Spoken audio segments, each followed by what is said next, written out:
I'm Adam Pennell, Shropshire lad. You're back for God knows what week it is, the live cook along. This week it's UK barbecue week. I'm going to move around here because it's easy to stand right in front of the camera. It's UK barbecue week this week, and obviously because of that, it's pissing it down outside. So we are going to still cook on a barbecue. I'm determined. I don't have an outside covered area like some of these YouTubers you see. So you're in my dining room. We're going to do all the prep in here. And then we'll go out there and I'll take the camera with me and kind of do like oh, excuse me, that's my daughter just chilling in the background. I'll sort of show you what's going on the grill in my hand, and then we'll move it back over here and we'll get through it. It's typical. I looked at the forecast. I was going to maybe postpone till tomorrow, but it's even worse tomorrow. So yeah, we're just going to crack on. This is you know what happens here in the UK. We're used to it. And it's all good. So anyway, right, we're going to make sticky barbecue chicken tacos today. So first thing that we're going to start with is actually getting the chicken on the go. I'm using chicken thighs today, thigh fillets, just because they're very forgiving. They don't tend to dry out in the way that breast does. Chicken breast can be really juicy and lovely if you catch it bang on, sort of around about 70C, 72, and then let it rest. But this is going to give us a lot more sort of room for overcooking it slightly. It's just juicier, it's tastier, it's a darker meat. I just prefer it. I recommend that you buy it too. It's also cheaper as well, so it's a win-win situation. But yeah, so first thing we're going to do is get the chicken ready. So I'm going to put it into a bowl. Like that. There's about 6 or 7 thighs there. Easily enough for 5-6 people. I'm not going to make that much of it today because we'll be here all day making the taco shells, but that's quite a lot of chicken to be sort of using for something like this. So we're going to take that. We're going to hit it first of all with a good glug of oil. That's just going to give it a sort of a bit of protection from the fire. I'm going to have this on a medium grill. I'm using my Kamado Joe, but you know, if you're using sort of an open grill or whatever, you want to get it to the point where your coals is just sort of just nice, you know, just ticking away. You don't want it too ferocious, especially if you're going to leave it. Ideally, if you've got a barbecue with a lid, like I've got out there, then that's going to help to regulate the heat a little bit, and it'll just calm everything down. So you want the lid on, you want a medium grill, and just let them tick over. But we'll talk about that a bit more when we get there. So we've got the chicken in there. We're going to add some salt now, good pinch of salt at this point. Don't have to put too much in because we are going to glaze this later with a sticky sort of sauce, which will have a bit more salt in it as well. But I always put the bit of salt on the chicken when it's like just raw. It just kind of gets it straight into the skin. Into the flesh. You know, if you try and add it into the sauce, it's got everything else to compete with. And I just find that it's always good to sort of double season your chicken. And then we've got in here some smoked paprika. I'm going to use about a teaspoon. I'm going to save a little bit. So I've got about 1.5 teaspoons of each. I'm going to put a teaspoon of each of these things into here. So this is paprika, smoked paprika actually I'm using. You can just use normal if you haven't got smoked. I've got some allspice, teaspoon of that. I have some chili powder because I like it spicy, teaspoon of that. And then black pepper, ground black pepper, teaspoon of that. Very, very simple. And that is literally, at this stage, I'm going to save the rest of those spices there for later. At this stage, I'm just going to work those spices, oil, salt together, just so that those, what they're called, those thighs.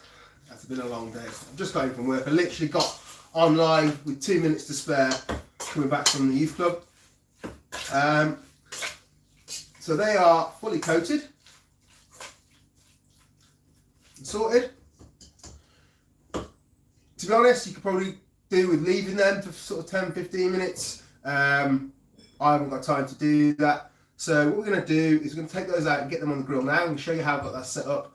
And then we will come back in here and I'll do all the other prep. This chicken, I really ideally want it ready like a couple of minutes before, 5-10 minutes before everything else, because we're going to give it time to rest. It's always going to be better if you can let it rest. So we'll get this cooked. It's cooked halfway through, that's fine. We'll pull it off. leave to rest, and we'll get everything else ready, and then we'll plate up at the end. Right, so I'm going to come and grab the camera, spin it round, and you can follow me on a personal view. So if we just spin the camera, there we go. All right, so got our chicken here. So you can see that that's kind of like just coated nicely. We'll take the Kamado, which is, has it actually stopped raining? No, it's still spitting a bit out here. So we've got this is sitting at 200C, as you can see. Gonna just pop the lid, just gentle heat in there. And so I'm just gonna drop these literally on to the grill, put the lid back down.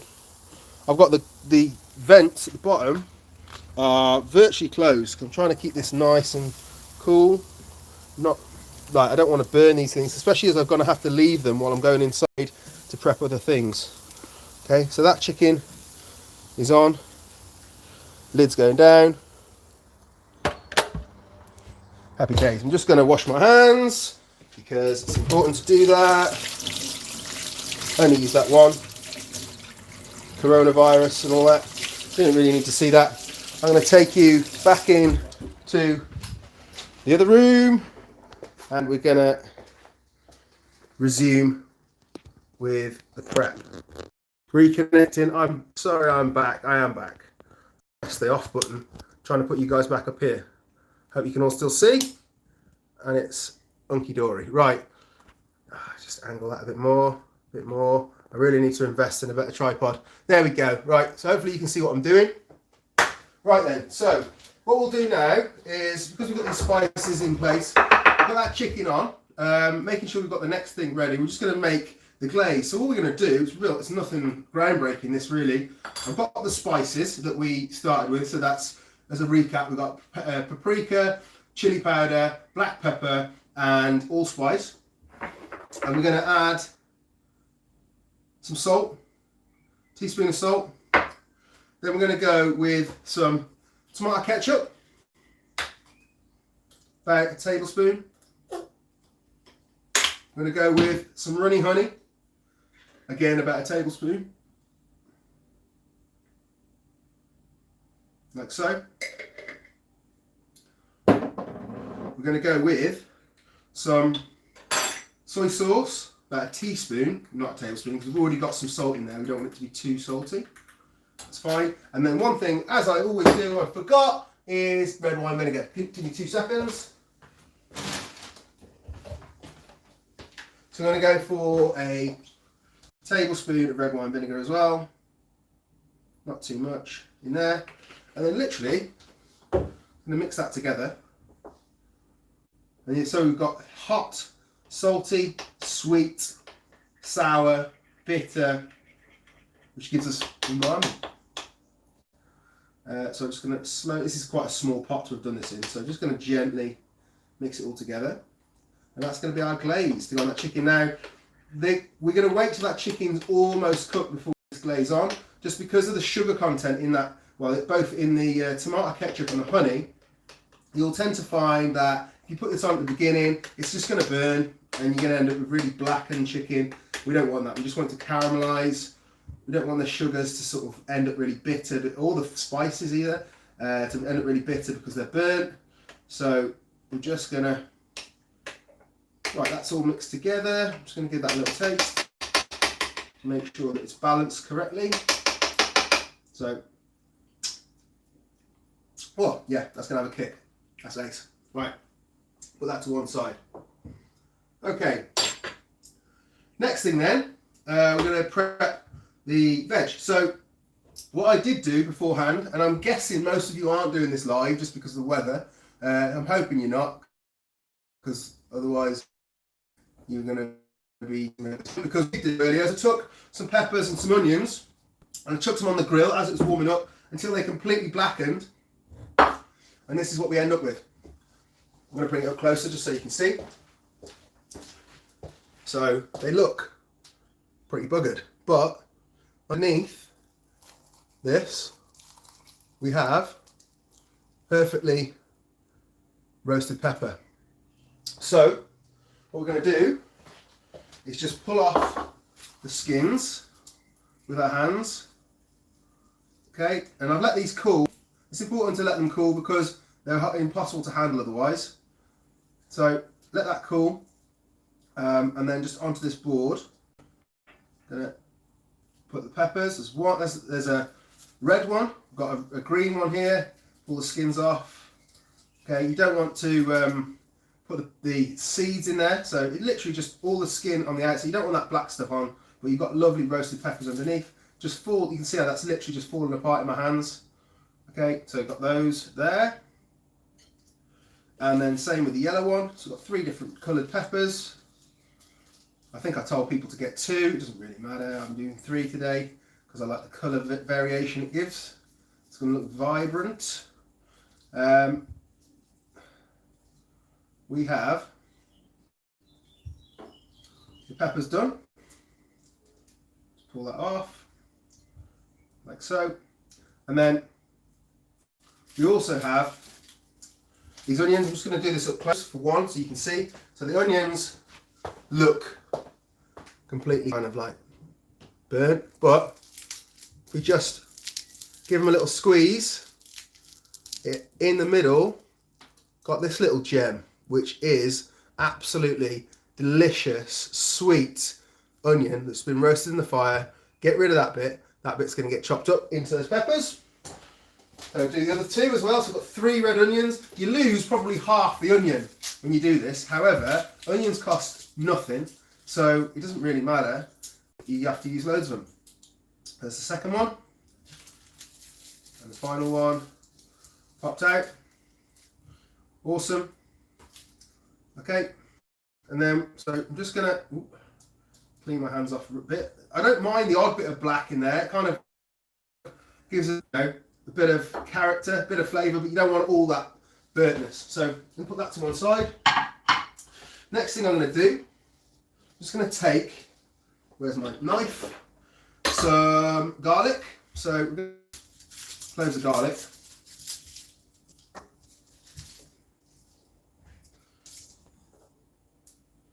In fact, you know what? I'm going to grab another board for this because I don't really want to mess this board up because I'm going to roll out my tortillas on there shortly. So we're going to grab a little board. Give me 2 seconds.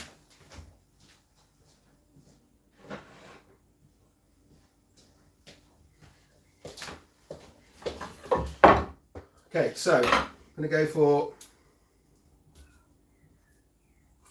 just crush this garlic with a knife. Oops. Pop it out of its pajamas. Can you still see me? Yeah, you can. I'm having to kneel down. I just can't get the angles right for you to see what I'm doing and see my face. I'm sure some of you don't want to see it, but maybe some of you do. It feels weird, my head's chopped off, so I'm afraid you're stuck with my face. Anyway, right. So those 3 cloves are now out of the skins. I'm going to put a bit of salt on them, like that. Chop them a little bit.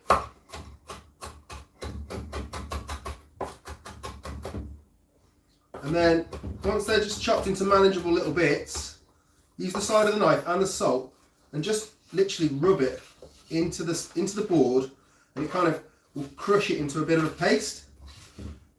Get it going with the salt, and once it starts to go, we can add a little bit of oil. What I'm going to do now, add a little bit of olive oil to the board.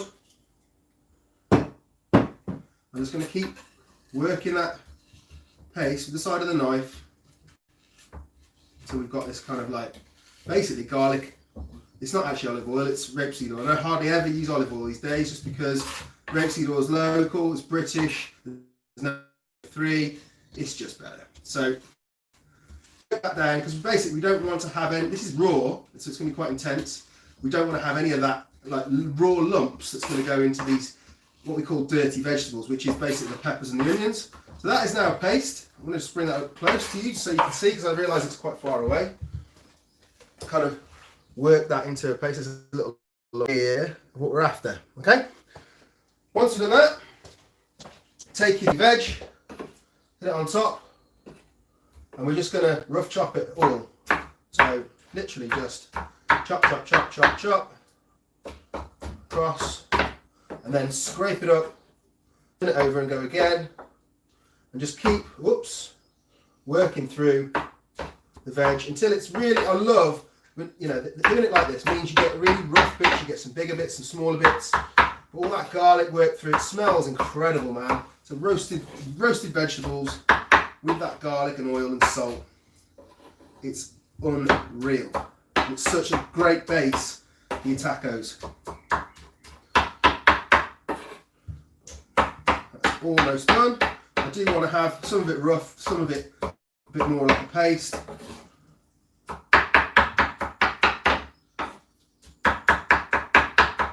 Happy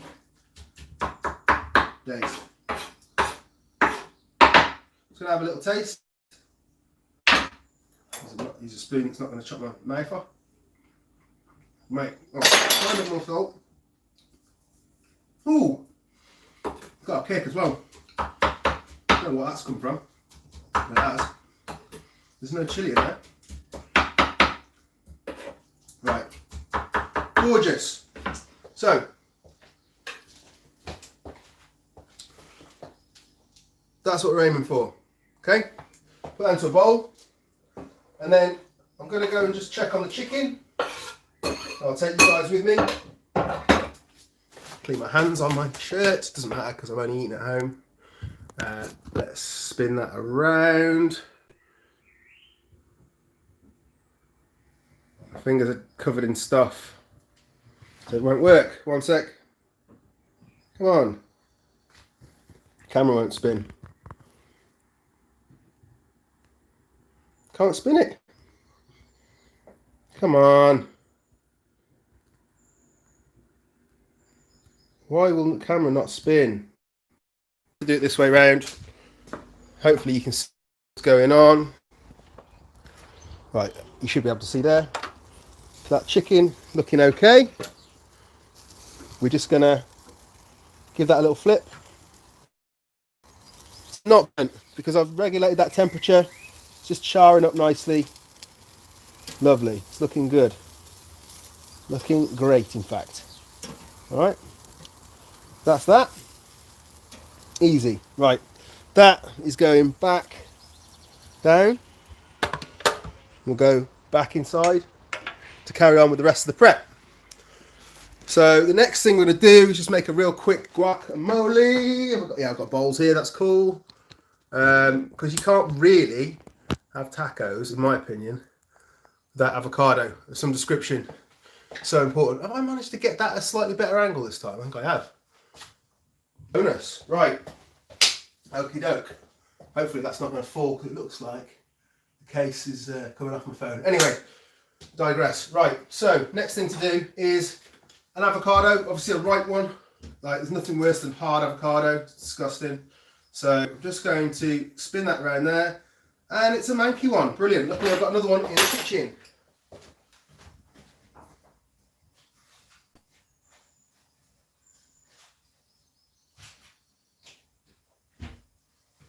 I think maybe they're all a little bit gone. It'll be alright. It's only a little bit brown. Just want it to be vibrant, but never mind. That one's good. Okay. Cool. Take the middle out. That's a real soft avocado because they're very ripe. That half is good. So I've got 1.5 there. That'll be good. I'm going to chuck that into a bowl. And use a spoon just to scoop it out. Again, 1, 2, bit of spit there, escaped, and 3. The other half looks a bit rough, so I'm going to leave that one out. Okay, that can go to one side. Lovely. And then we're going to add some chilli. So half a red chilli. I'm just going to chop that up into strips. So you kind of know it's there. Kind of like that. You get flecks of it through the guacamole. Now often I like to have 2 different types of onion. We've got those dirty onions that are cooked, which are in the salsa that we made there. But I do like a bit of fresh red onion as well. So I'm going to add some fresh red onion.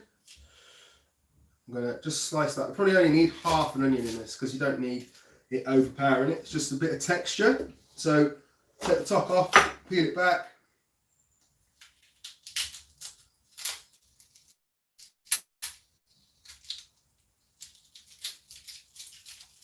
Run the knife straight down this way. Nice and small this. I'm going to keep trying to keep, I'd say the slices are about 1 mm apart. Slice it long ways, and then if you slice it across, it immediately takes it into little tiny diced bits for you. Because of the layers in the onion, it'll just fall apart. That's that bit done. Lovely. Just whack that in there. You must have fresh coriander, unless you're one of those coriander haters. But I absolutely love it. You probably notice it's a bit of a theme. It turns up an awful lot in the food that I cook. It's delicious stuff. It's just so vibrant and fresh. Just fairly roughly chop that. It's all going to give you texture, you know. You can make this in a blend by hand roughed. It just brings an extra dimension. And then we're just going to work that together. Work that avocado in. Mix it all up. In fact, I'm going to help it along with a little bit of oil. And don't forget the salt. And also, almost forgot, a bit of salt, some lime juice as well.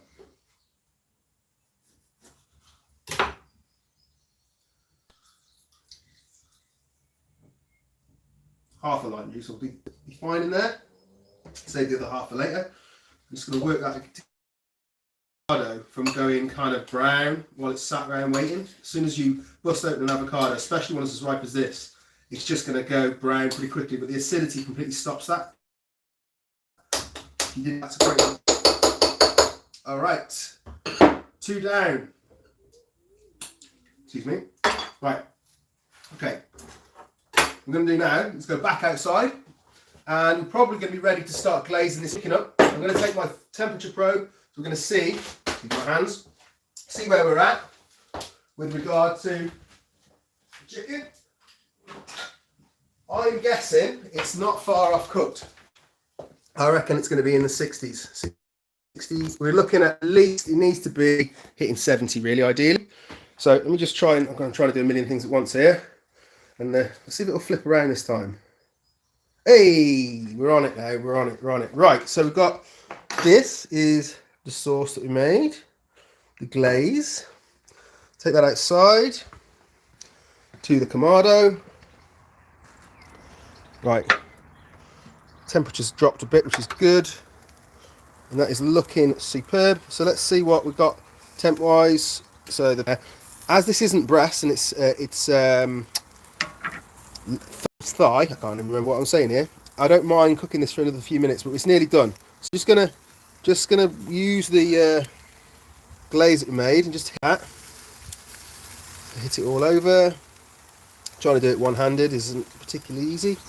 There we go. I'm gonna give that little glaze there. Probably only going to take a couple of minutes on each side. Sorry, this is a bit all over the place. Just trying to do it all one-handed. Right, then we're going to flip those over and hit the other side as well.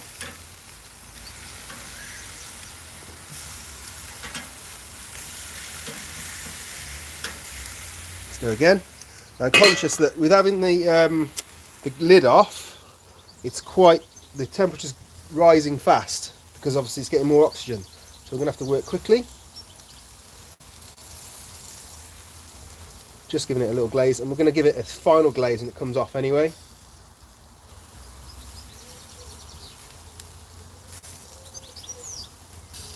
I hope that's all good. Right, lid down. Let's get back in. I can't flip the camera back round now. Oh, I can. Brilliant. Right, okay. So I'm going to get you back on there. I'm just going to wipe the side.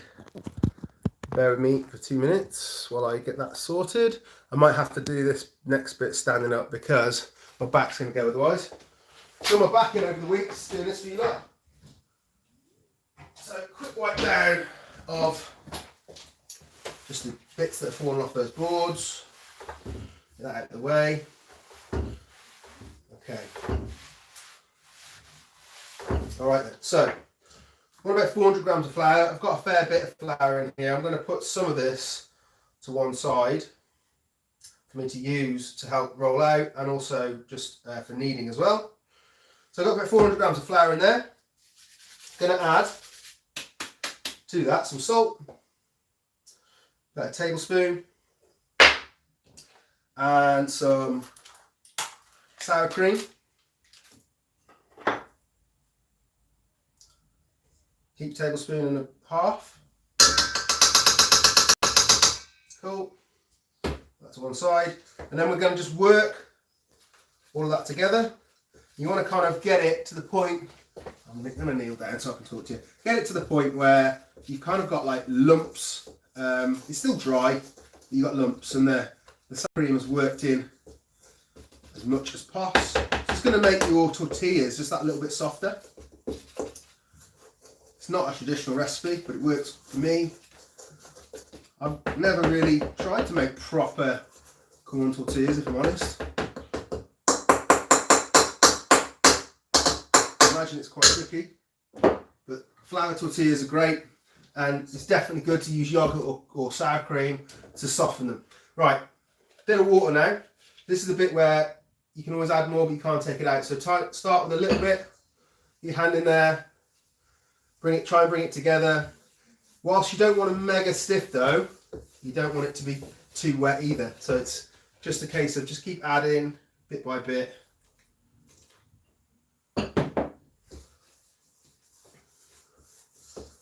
Okay, keep working that. Tiny bit more. Not going to need a lot more. Make sure you get right to the bottom as well, because sometimes you'll find that you get to the right consistency, and then all of a sudden underneath there's all this dry flour you haven't noticed. So just try and work everything together, which I think we're about there now. It feels a bit dry, but then if you really push your hands into the dough, you'll feel that the centre's probably wetter than the outside, and actually if you add any more it'll go too wet. That is absolutely spot on. So I'm just going to try and get as much of it off my hands as I can. Get that rolled around here. And then we're going to get this on the board. I'm going to give it a quick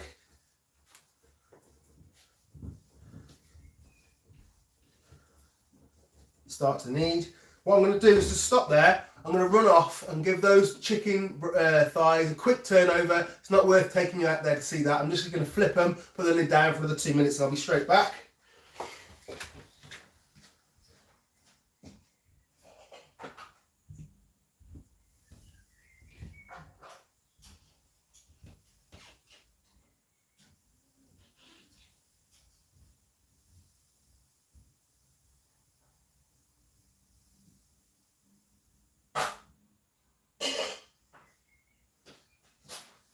Okay, cool, done that. They're looking spot on. It's getting nice bits of char on them now. They're certainly not overcooked, but I know they are cooked. So it's literally just a case of just, obviously, as I mentioned before, the sugar in that the glaze, that potentially can catch, and it's going to caramelise, and it's going to get sort of it can burn, but that if you catch it just right, then you get a nice little bit of flavour from that as well, and that's exactly what we're doing in there right now. So I'm going to stand up to knead this a little bit longer. The more you knead these, the better they're going to be. You're going to get it nice and smooth. Fairly simple.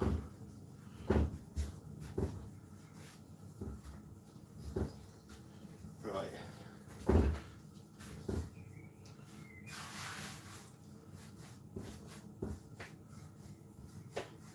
And then I'm just going to, you probably want to make these tacos. We're not making wraps here. They should be small. It should be a handheld little thing. So I'm going to go for, I'll probably make about 8 tacos out of this. So I'm going to cut that in half, leave half of that to one side, and then cut that in half and half again. And by the time you've got a ball to start with, it should be about the size of a golf ball, probably, is what you want. So let's have a look. Like that. Yeah, maybe slightly bigger than a golf ball, that, but around about that kind of size. Okay, and then just get it into a circle, get the flour into the middle, pat it down. I'm just going to roll them out. Roll them out nice and thin, like so. As I say, if you start with something that's circular, there's much more chance of ending with something that's quite circular. If you're trying to roll out something into a circle that started as a sort of a teardrop or whatever, then you've got less chance, basically. Right, so there you go, that's fairly circular. It doesn't have to be perfect, these are handmade tortillas. But there's one.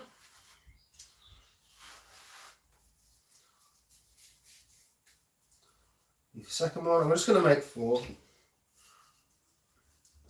And then I always tend to roll it, flip it, and you'll end up with an oblong. So if you flip it 90 degrees and roll again, it kind of straightens it out. And then you can kind of turn it and just try it. You can always use your hands, nice stretchy dough, just to shape it finally at the end. That's perfect.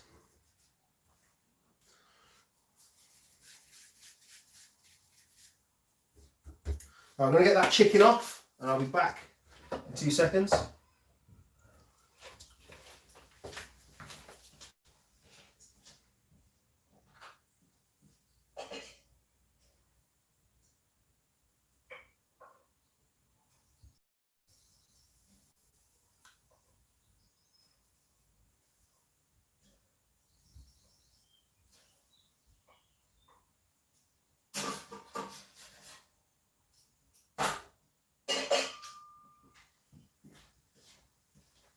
To show you the chicken, so that's nice, charred, sticky, delicious. That can just rest there now for a couple of minutes. So roll out the last 2 of these, and then I'll take you outside and just show how you cook them. I'm just going to cook them directly on the coals. I'm going to turn the heat up actually for this.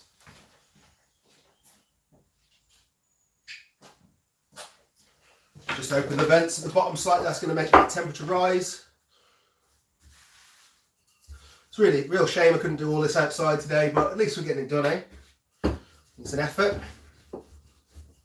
And then we'll just stretch those out, like so. There we go. That's a bit small actually, a bit thick. I'm just going to give it one more roll. That's better. There we go. Just trying to get them all the same sort of size. As I say, it doesn't matter too much because it's homemade food and it will taste delicious.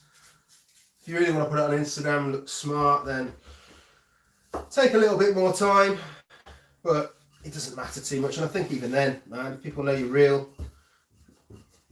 who makes perfectly round tortillas by hand? Probably nobody. Although I have worked with some Indian ladies in the past who make amazingly round chapatis in like lightning speed, but they probably make hundreds every weekend. I don't make that many of these, so give myself a little bit of grace. Right, so that one's a bit of a funny shape, so we're just going to tease it round so that it's all circular. That works there. Lovely. Right then, they are good to go. So I'm just literally going to layer those up on my hand. Actually, I need to think about this. I've got to take you lot outside, haven't I? So, is that dry? Yeah, put a bit of flour on this plate. I'll get one a plate. A bit of flour in between each one. I wouldn't recommend stacking these up like this at all, really, but they're only going to be there for a few seconds. Don't make them and stack them because they will stick together and you'll be gutted. But for just a few seconds, it'll be fine. Okay, so put them onto a plate. I'm going to grab you lot. God, I'm making a right mess here. It's all good fun. Okay, so let's flip you round. Okay, good. So we've got our tortillas. I'm going to go out through the kitchen to the Kamado. which is rolling. You see my backyard's like a junkyard. Right, and then we're just going to literally throw these on. So 1, 2, you can count. You can hear that I can count. That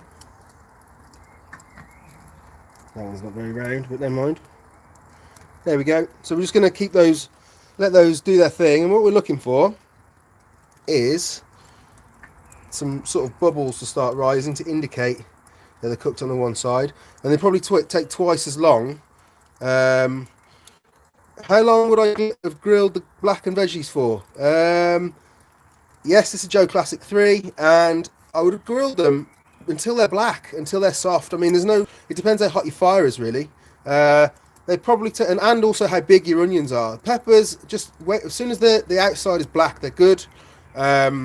Don't let them cook for too long, because otherwise you just end up disintegrating the inside. Onions, you kind of need to wait for them to kind of soften. When you touch them, you can tell they're ready. So you see that one's rising up now. That's a good indication that we're nearly there. It's probably slightly hotter in the middle, so I'm going to flip it the other way. There we go. Right, and we're starting to, just looking for any indications. That one's starting to rise a little bit, you see? Dimples appearing. They don't always rise though, so don't be afraid to flip it over anyway. That flare up was how long would they keep for? How long would what keep for? The black and veg? Is that what you mean? See, these are nearly done. Black and veg, you could keep it in the fridge for 4 or 5 days, I'd say. Well, that one's done. Definitely. That one's nearly there. Just turn it round, because I think it's hotter on one side than the other. Those flames are getting hot. I'm going to turn the vents down. They ain't going to take much longer. Dirty veggies, yeah, you can make those. I mean, they're better fresh, dude. But I would say, yeah, you could keep them. They'll definitely be good tomorrow still, or a couple of days in the fridge. You could probably put a lot of oil in them, and then you could keep them for a long time. The oil would preserve them in a jar or something. Right, we've got our tortillas done. That was quick, eh? They're all sorted. So now we need to clear up. In fact, let me put this down. See, it's a right state, this, isn't it? Let me just flip that round, get you back up here. And then we're gonna, oops, get this back up. Hopefully you can see what's going on there. Now, basically all I'm gonna do is have another wipe of all this stuff, and then we're gonna plate up. It's that simple. So, let's move this flour to one side a little bit. Let's get some of this chicken. I don't need all of this, but I'm just going to take your knife and just kind of roughly chop it. The thighs will break up into nice little sort of bits. It will pull almost. You get lovely like charred bits and soft bits. You know, go across it like that, and again like that. Lovely, lovely, lovely, lovely. Okay. It's all good. So that's the chicken that's going to get loaded in. So I've got everything ready now. Here. To get some tortillas. I'm going to move that flour out of the way. Get some loaded tortillas. Right. God, it's such a mess. So hard doing this in here when you haven't got a sink. But we persevere. Right. So I've got my lovely Stitch Farm plate that I always like to put my tacos on. Right, I'm going to take a couple of the actual tortillas that we just made. One there. 2. Get those on there. Okay. So we're going to start with a base line of dirty veg. So put a little bit of that in the middle, like so.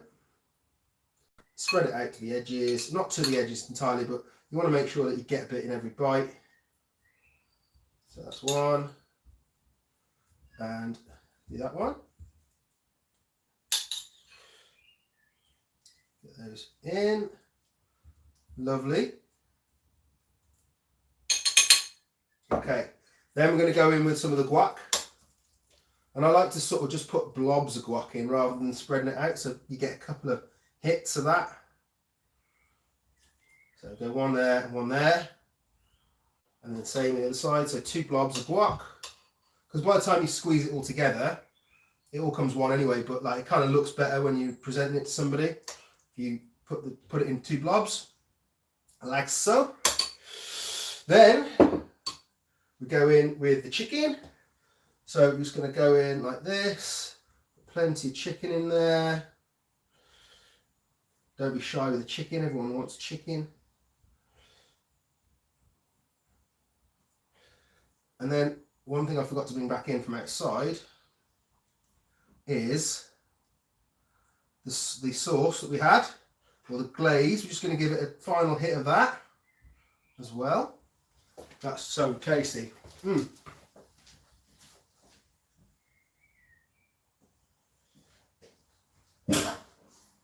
So we've got the glaze coming in like this. So just a little drizzle of the glaze over the chicken.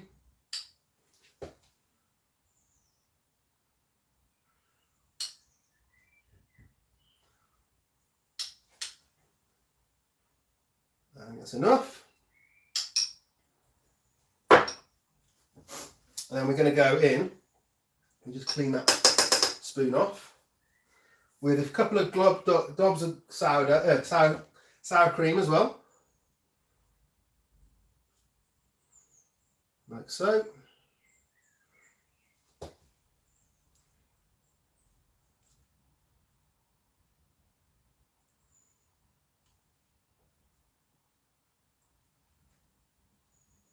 Just a tiny bit more on that. And then I like to just finish it with a little bit of coriander, just as a garnish. And obviously it's always good to have a wedge of lime or 2 available to squeeze over it if you wish. So I'm just going to pop those wedges there around, available. I'll stick them. Just, you never know where to put them to make them look pretty, but you get the idea. We'll go a couple like that, and there we have it.